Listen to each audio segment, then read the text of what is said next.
Once upon a time, Ife's home used to be full of love. Her papa and mama were living well, laughing, playing, praying, and eating together as one happy African family. Every evening they would sit outside under the mango tree, telling stories. Little Ife would rest her head on papa's lap and say, "I want our family to stay like this forever."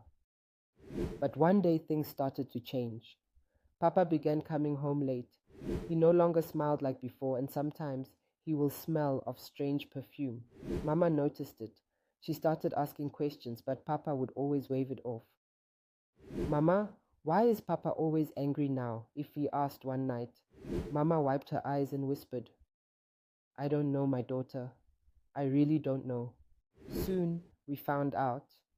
It later happens that Papa had fallen in love with another woman, and not long after, he brought the woman home to live with them.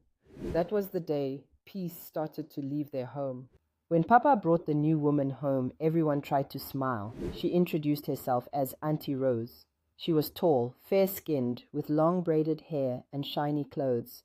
At first, she acted kind, always bringing sweets, always calling Iffy my daughter.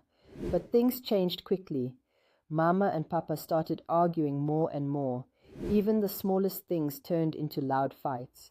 Auntie Rose would stand quietly in the corner, pretending not to notice, but her eyes were always sharp and watching. At night, Mama would cry silently, holding Ify close. One evening, Ify whispered, "Mummy, did we do something wrong?" Then came the day Mama packed her bags. She knelt down, looked Ify in the eyes, and said, "Come with me, my child." But Ify shook her head and ran to hold her father's hand. "I want to stay with Daddy," she said. Mama's heart broke. She wiped her tears and walked away.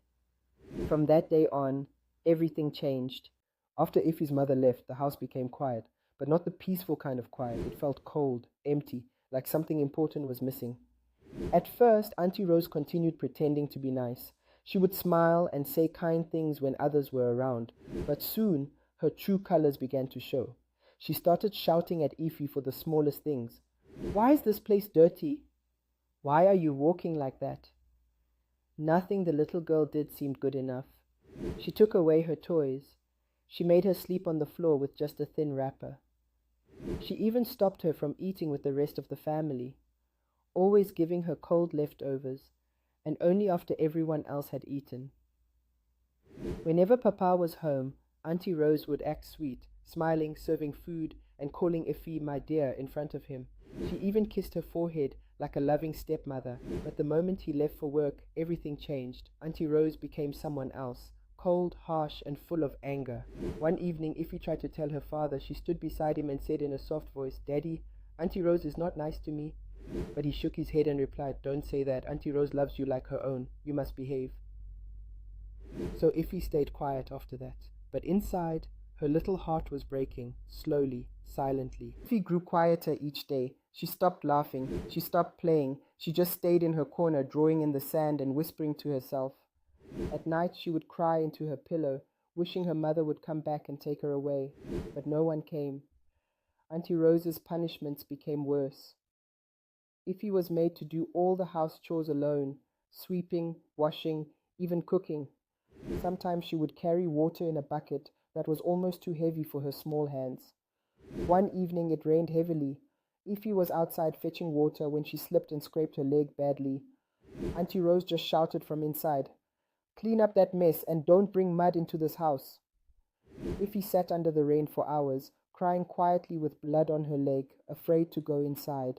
Papa had traveled again, and there was no one to defend her. Her heart was tired, her body was tired, but she stayed, still hoping her father would one day see the truth. Iffy's little body had grown thin. She barely smiled anymore. Neighbors had started noticing something wasn't right, but they were afraid to speak. One day, Iffy came to school with bruises on her arms. When her teacher asked what happened, she whispered, "I fell." But the teacher could see the fear in her eyes.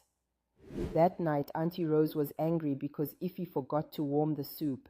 She shouted and beat her until the girl cried herself to sleep on the cold floor. Papa came home the next day. Iffy ran to him and held his legs tightly. She cried and begged him, "Please don't leave me again." But Auntie Rose stood there, smiling sweetly like nothing was wrong.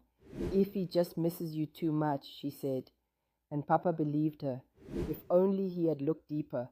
If only he had asked the right questions. But he didn't. And that was the last time Ify ever got the chance to speak. The day started like any other. But later that evening, a heartbreaking scream echoed through the village. Ify's mother had returned, not to fight, but to see her daughter. She had heard rumors that her child was no more. She rushed back with hope in her heart, only to find Ify's grave freshly covered with red sand. She knelt there, weeping uncontrollably.